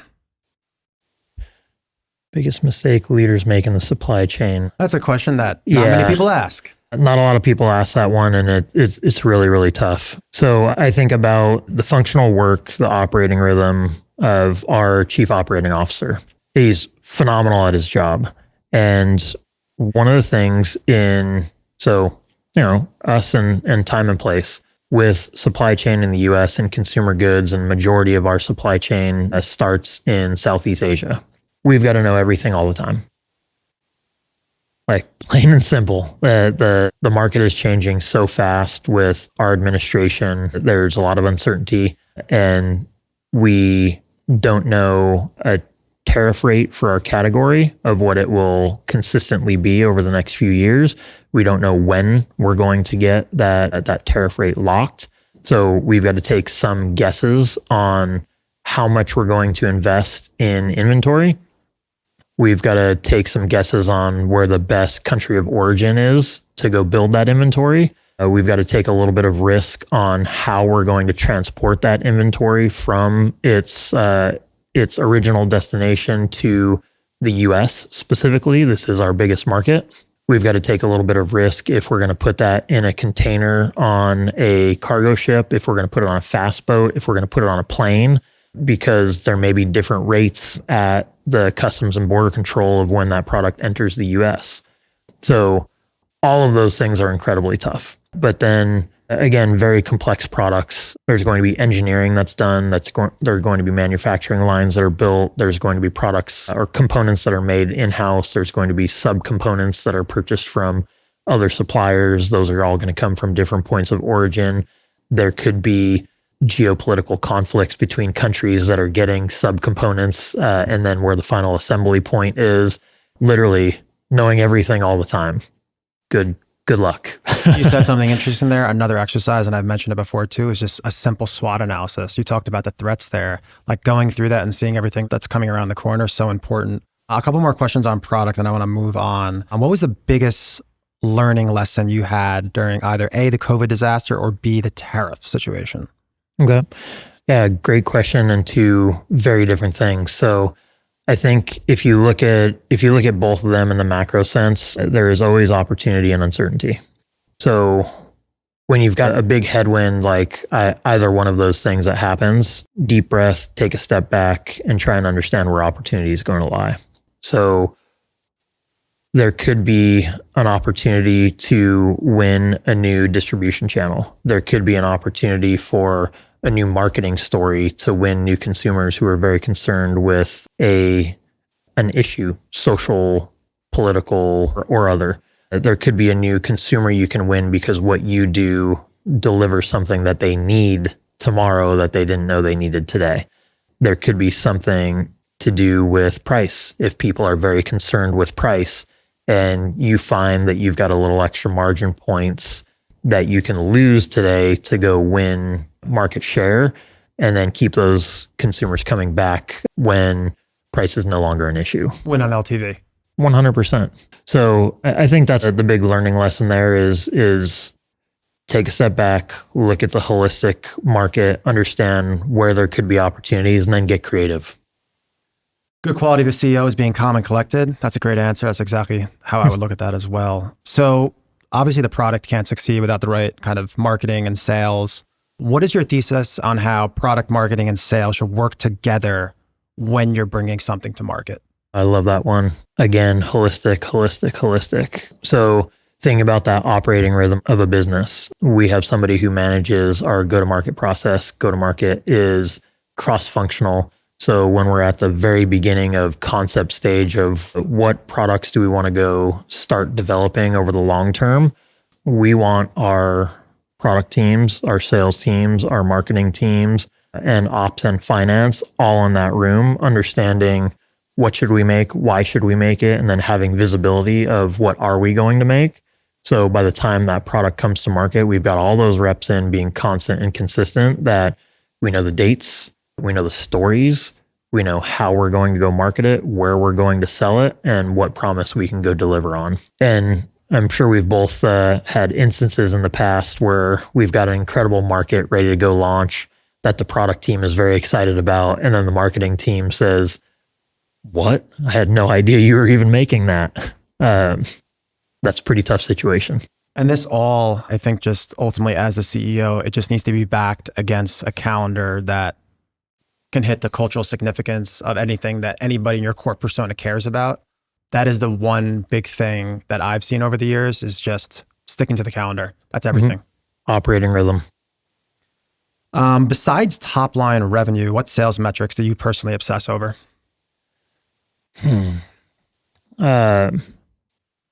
I think it's the merch mix by channel. What products do we have in what places? How are we serving specific consumers with the right products? So I want to make sure, specifically, again, going back to the method 360 A and C here, I want to know exactly where this is being sold, the price points it's being sold at, and the consumers it's reaching. So a great example here is we know that a part of the product benefits here is incredible active noise canceling. When we can marry incredible active noise canceling with a very accessible price point, one of the channels I want to make sure this product is sold in, and not just make sure it's sold there, but make sure it's being promoted incredibly well, is the travel channel. So in the US, the travel channel is really airport stores. Globally, it's a lot of train hubs, bus stations, and airport stores. And oftentimes you're going on a long trip and you show up to the airport, or maybe you're rushed to get there and, oh my gosh, I forgot to pack my headphones. So we know that we can have a really attractive product with phenomenal performance of noise canceling at a really great price point, because when that consumer shows up at the airport and they forgot their headphones, they might not want to go spend $500, but they are about to get on an airplane and they want really great audio quality and specifically noise canceling. That's white space for this product and a great opportunity for those retailers to be able to turn this in high volume. So not only does it need to be there, and we've already been there in a big way, but that was a big channel that our team needed to do a great sales job of, not only getting the product sold in, but hey, on this date, in this peak travel season, in this geo, we want to display in the front of the store. We want advertisements on the digital billboards, and we want people to know and get trained as sales associates.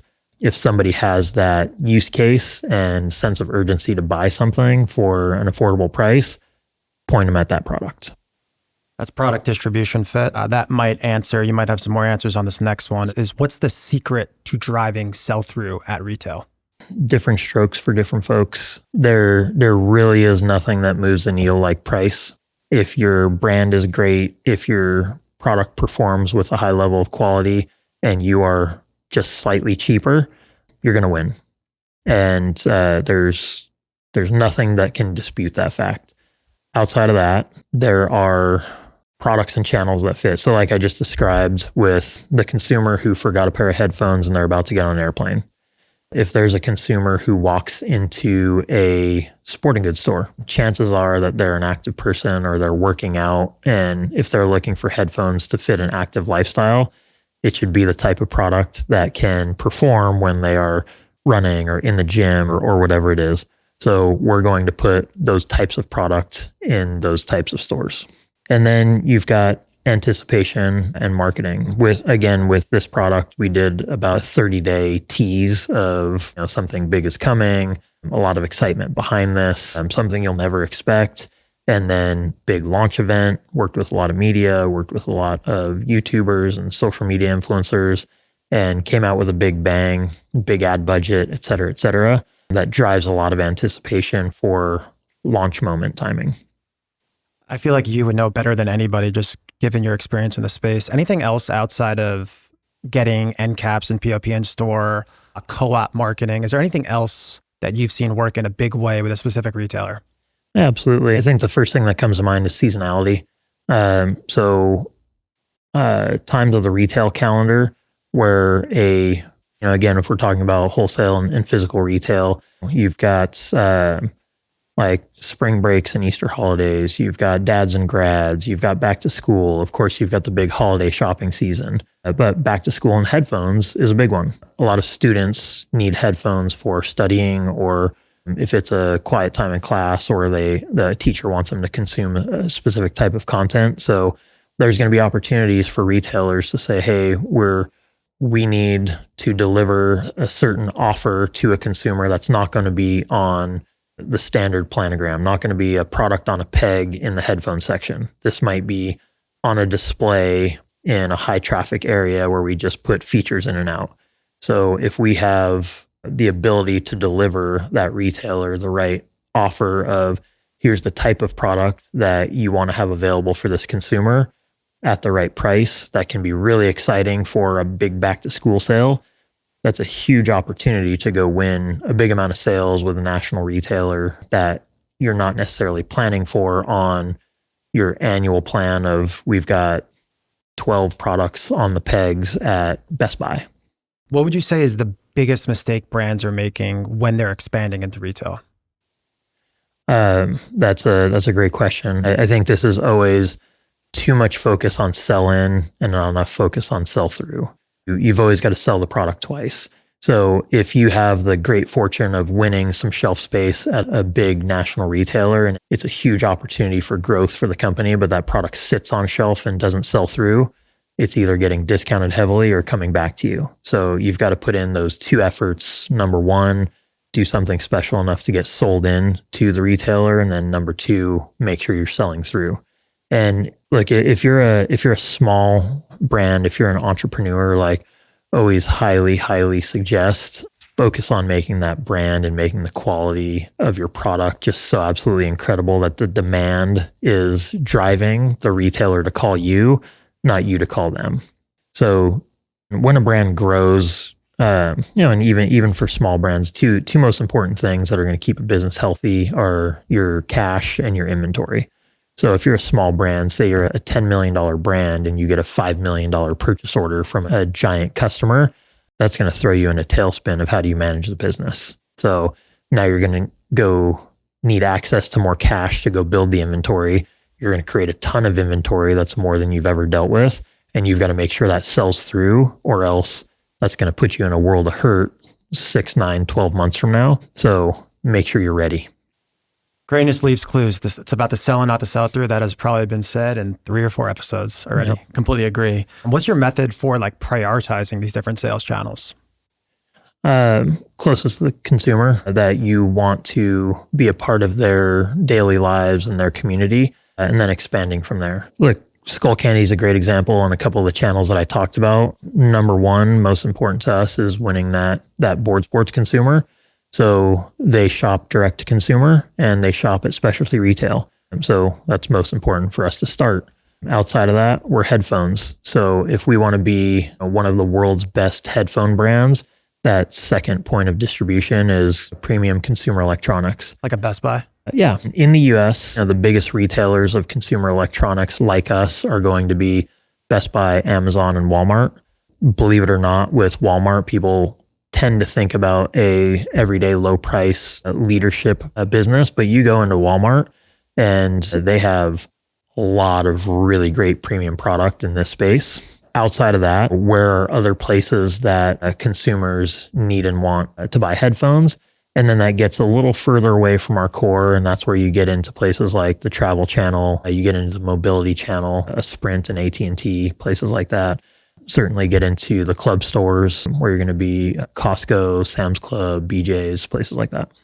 Ultimately, you would just say of those 3 tiers, the core, participant, and fan, it's about serving just the core first at where the most volume is? 100%. With a brand like ours, and again, we're always going to think about ourselves and want to position ourselves as a lifestyle brand, first and foremost, ahead of a headphone company or a consumer electronics business. So where and when and how do the people want to buy who live the lifestyle that we're a part of and we want to help push forward? And it's all about authenticity. So then you've got the prioritization and exactly what you're talking about. We've got to go 1, 2, 3 closest to the pin and then further away. And again, that parallels with that, the consumer diagram we were talking about with the 3 rings of core, participant, fan. You're going to have the demographics and psychographics of all of those different types of customers and their habits. Where do they shop? How do they shop? What price are they willing to pay? All right, I want to go a little bit into expanding globally. You've been a part of a bunch of huge brands, and I think for a lot of the listeners out there, they may be at an inflection point. They're doing $5-10 million in sales, and they're like, okay, we have 2, 3, 5, 10% of our web traffic is international. Do we go direct? Do we go with a distributor? Do we do a licensing deal? I would just love to know just ultimately your thought process and what you've seen in the past and what you're doing now on how should you approach international as a brand owner? So I think about this one very similar to going back talking about employees at the company. So number one, we want the competence with people to go do their jobs really well. And number two, we want the cultural fit. So think about international expansion. Number one, the competence. It's a math question. Are there enough people there to get you the return on the investment that fit in the core demo? And then it's the psychographics and the cultural fit. Okay, is it a culture in that country or region that makes sense for our product and our positioning? Skullcandy example again. When you think about at our core, our heritage, our authenticity, that board sports consumer. If we are starting there, it is very easy and can't deny American brand. 100% of your marketing, until it's not, is based in the US, US positioning, US fashion, US athletes, all those types of things. And English as our first language. So where are consumers that are similar to American consumers, and what is culture that is similar to American culture? And then let's go layer on, how much is it going to go cost? What are the resources that we need to deploy to get into this market? All right, Canada. Number one, easy for us. A lot of the consumers, a lot of the cultural fit, and also it's relatively easy to move product in and out, move money in and out. Australia, similar. UK, similar. And then outside of that, we look at Western Europe, but Europe is very, very complicated. Languages, cultures, customs, and then how to run a business there. And from a resource perspective, like you might need to do all new marketing materials because they just speak differently. 100%. But most of Europe is at least they all speak English. And that's a gross generalization, but most of Western Europe, even if their native language isn't English, they grew up learning English.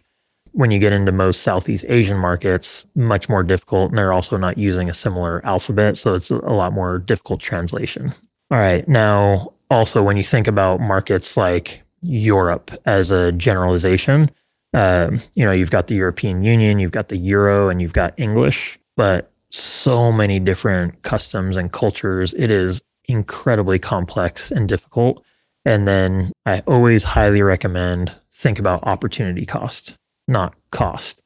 So if I'm going just to Canada, if I'm starting as a US brand, if I'm going just to Canada and my resource allocation, time, money, and people, all of it, again, just for easy math, use the number 100.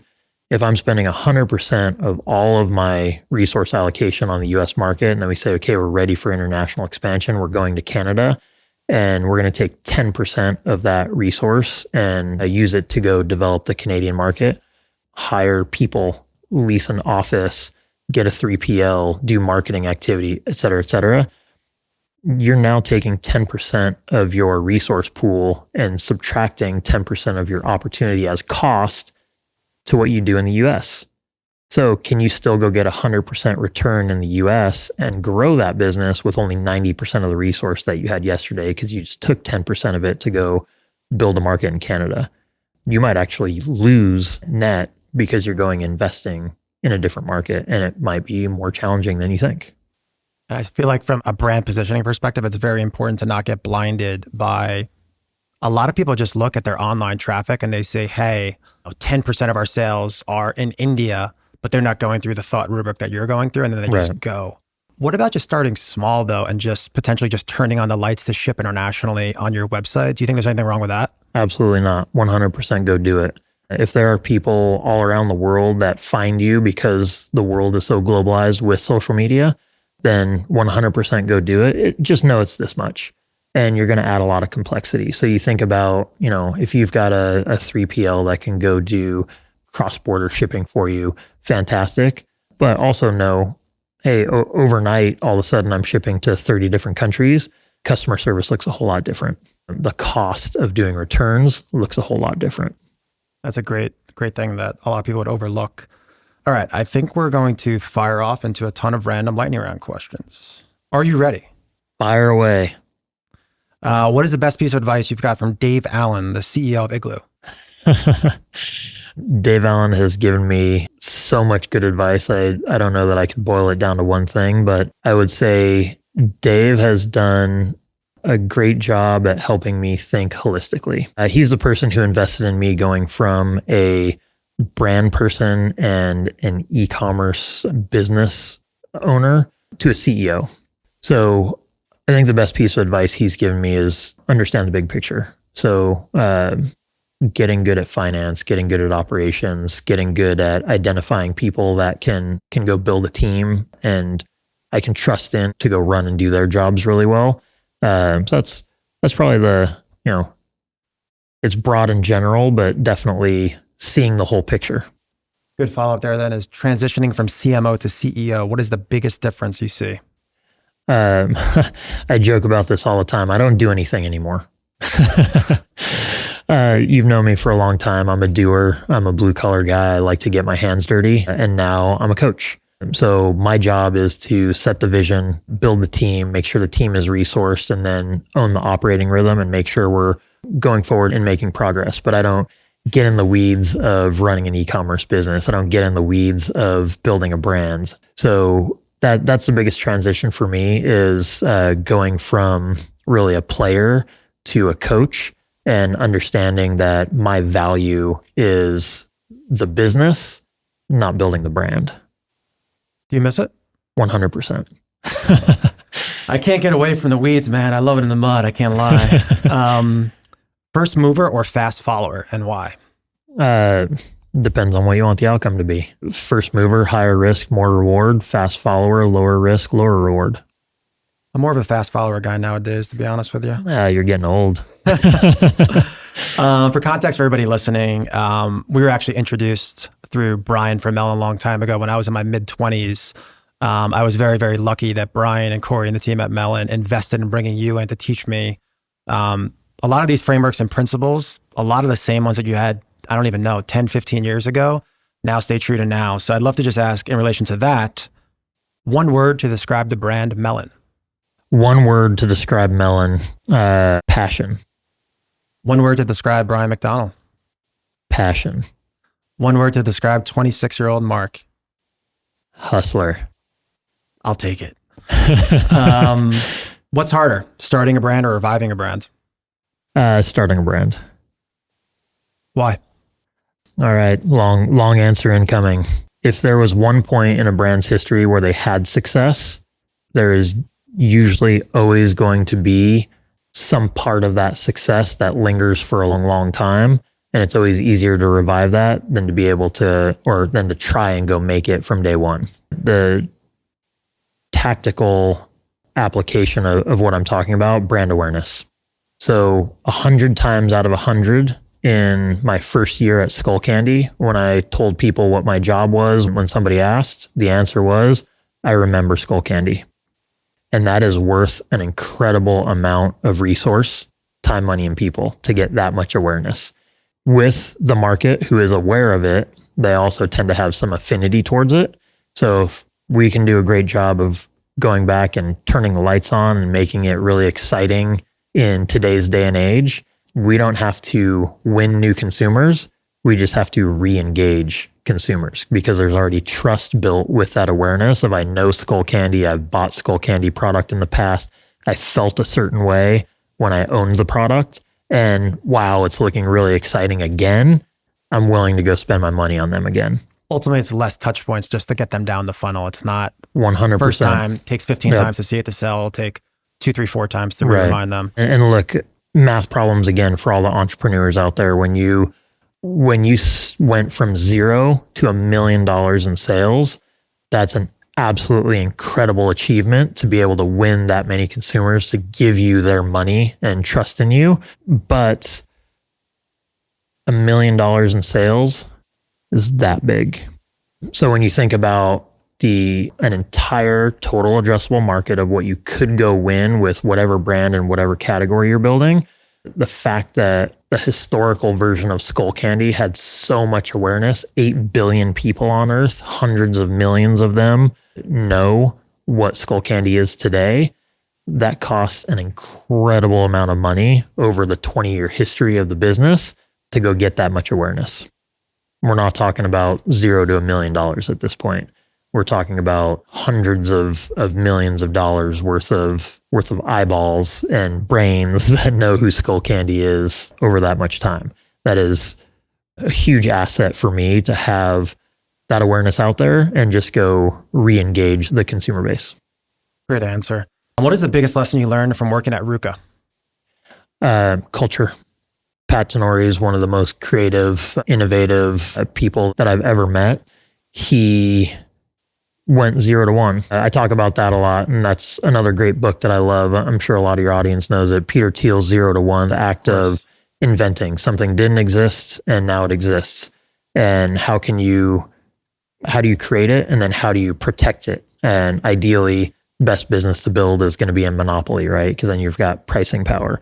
So competition is for losers. That's 0 to 1. So Pat's an absolutely incredible, I don't even want to say networker because it sounds too cut and dry in business. He's just an original and an iconic person. And he's one of those people that walk into a room and it just lights up and you want to be around him. Like there's this energy around him. And he took that and built a brand that had never existed before in Ruka. And being able to work for him and help bring some of his vision to life, that was something where I really understood, like, how do you build community and how do you push culture forward inside a community? Lessons I'll never forget from watching him do it. Biggest lesson you learned from working at DC Shoes? Ken Block, lead and don't follow. Huge impact on my life. Somebody I always get emotional about thinking, may he rest in peace.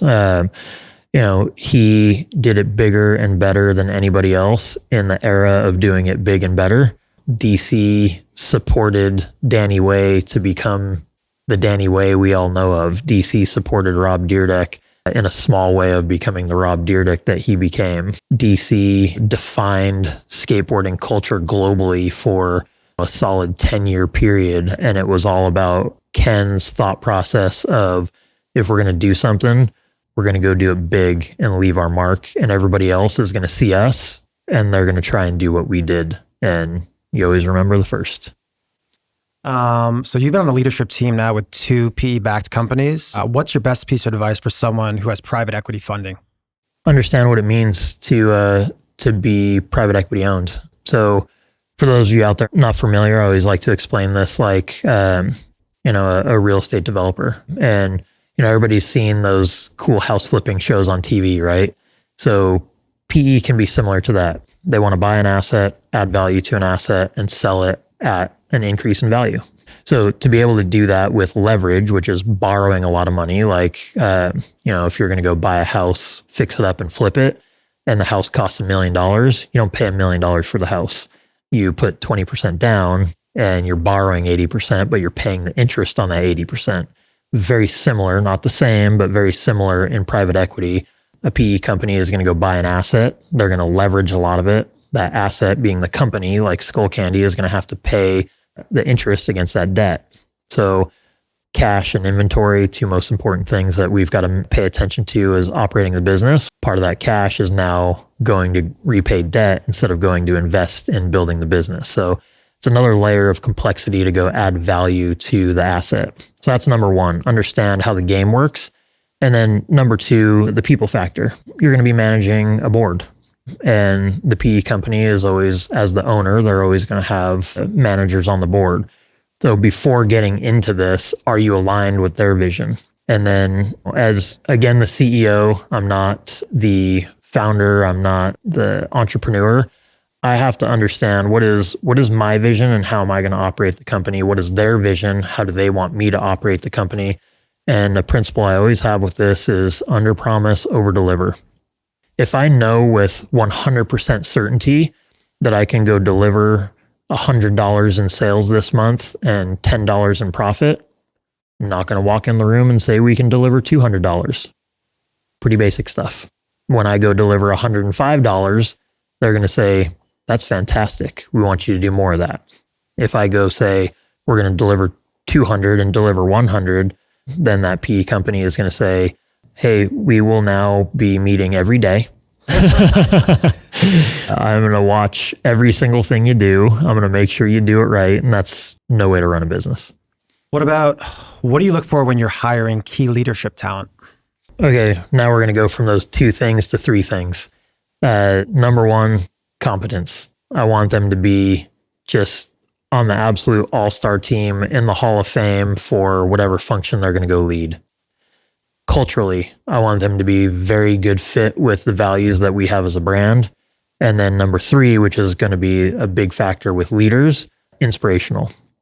So I want every single person on that team to look up to their functional leader, their ELT member, and think that's somebody that I want to go into battle for and with. If we have, again, going back to that leader of our e-commerce business, she's an absolutely incredible, competent leader. She's got a cultural fit with our business. And she's also somebody that people on her team can look up to and say, I want to be in that job someday and I want to do it like she does. Specifically in a leadership role, do you believe in potential? 100%. I mean, somebody believed in me and my potential. Everybody's got that big job for the first time once, right? So I am very fortunate in that way. You asked about Dave Allen. He's the person who saw it in me. We've got another, our board chair, Stephen Shire. So he's very similar in my life like that and believed in me to go take this jump to a CEO role. I'm a huge pay it forward person. So I've got half a dozen people I meet with on a monthly basis of mentoring them and seeing the potential in them and doing what I can to help them advance their skill sets, their careers, reach their long-term goals. What is your strategic advantage against the billion-dollar companies you're up against? Speed. Well, look, I'd say there's 2. Number 1 is really that agility of being able to do things a little bit quicker, react to things quicker, innovate quicker. And then number 2 is being that lifestyle brand. I know I do, and I know a whole lot of our team does. We really, really care about our culture, our community, our consumer. When you care about something, you're going to put in more effort. And I see that every single day with our team. How do you evaluate risk? Math. And then I'm a big if-then person. So number 1 is just every single thing that's going to have a metric attached to it. We're going to run it through a model with our finance and operations teams. And then number 2 is going to be the if-then scenarios. So if we go take this risk, what are very likely outcomes? And if those are negative or positive, what's our potential for pain? What's our potential for gain? Great example, going back to this one, this is a very big risk for us, financially, with our brand positioning, with our consumer perception, all of those types of things. So we did a big evaluation, both financial and then thinking subjectively about this as well. Do you have some sort of like risk rubric where you're taking X amount of, let's just say, medium to high risks with medium to high rewards versus stuff that you know is a definite single or double? Yes. And I won't share that. Love that. What is the single hardest part of your job? Let's see. Another pretty tough one. But I think, you mentioned a little bit earlier about being cool under pressure. I think any given day within the holistic idea of Skullcandy and running the business, I'm going to have 10 things that are going poorly and 10 things that are going well. Sometimes that balance gets shifted one way or the other, and I've got to stay calm in every situation. I always be thinking about 3 steps ahead. What happens next year, 3 years, 5 years from now? What is a short-term issue that needs some of my attention? What's a long-term strategic issue, if it's negative or positive, that we really need to think about? So the hardest thing is keeping that even keel, because I'm also an emotional person. I'm also here because, again, I love this culture. I love the community, and I want to get so excited about the things that we win at. But I know when I do that, the culture inside the business can shift. And if people get too excited, then we're not paying attention to what are the risks and what are the bad things going on enough. And 3-6 months from now, bad things can happen. We can be on top of the world with the success of a product like this and all of a sudden not pay attention to a cash and an inventory position of some other products, some other channels. And 3 to 6 months from now, now we got to mark down some products.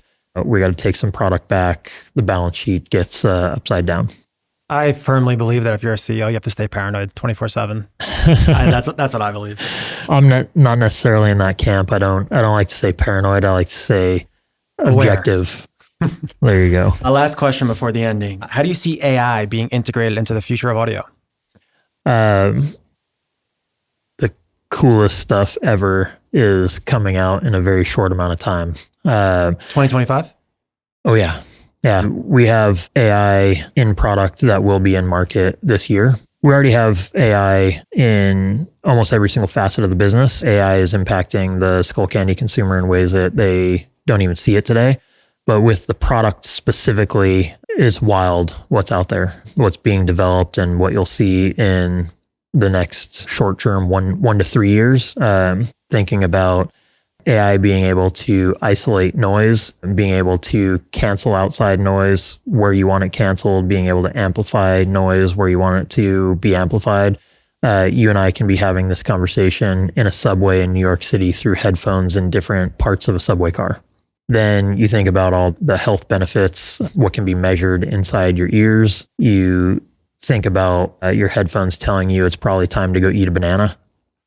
Because I'm measuring your health inside your ears, thinking about going to a foreign country and translate languages in real time without ever having to know a language again, going to a specific place and having a geo-tracking and tell you, Mark, I know you love this type of fashion. Did you know right around the corner from this place is a Balenciaga store in Milan? You might want to go check it out.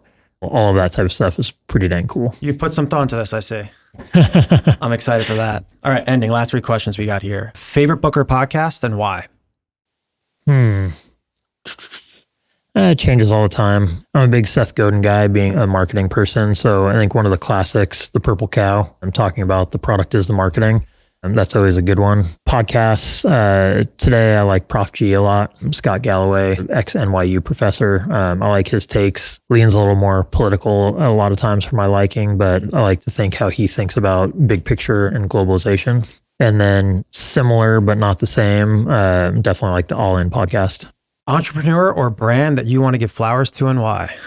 You're giving someone the platform here. I love what Brian's doing at Melon. Found that white space, worked his butt off, is the most passionate person that you got to see in business. So we'll give him some flowers today.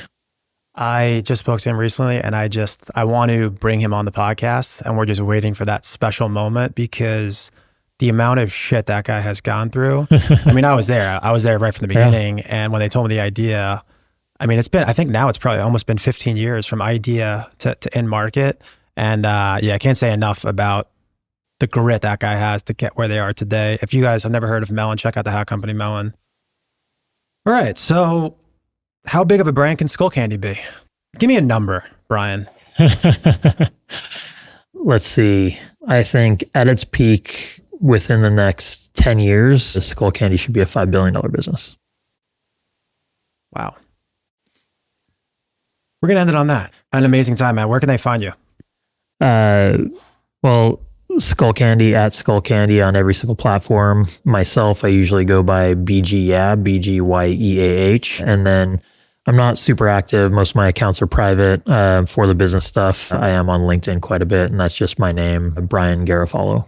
And what about specifically to get this sound by Bose Skullcandy? Look, I always love people to go to skullcandy.com. You can get that pretty much anywhere around the world. Other than that, literally anywhere headphones are sold, you should be able to find that product. Amazing, man. Thank you. Thank you very much. Appreciate you having me. What's up, guys? If you guys got this far in the episode, I would assume that you enjoyed it. If you got any value, it would mean the world if you hit the subscribe button, give it a like, post a comment, tell a friend. We could keep going bigger guests, bigger locations, more value. See you in the next episode.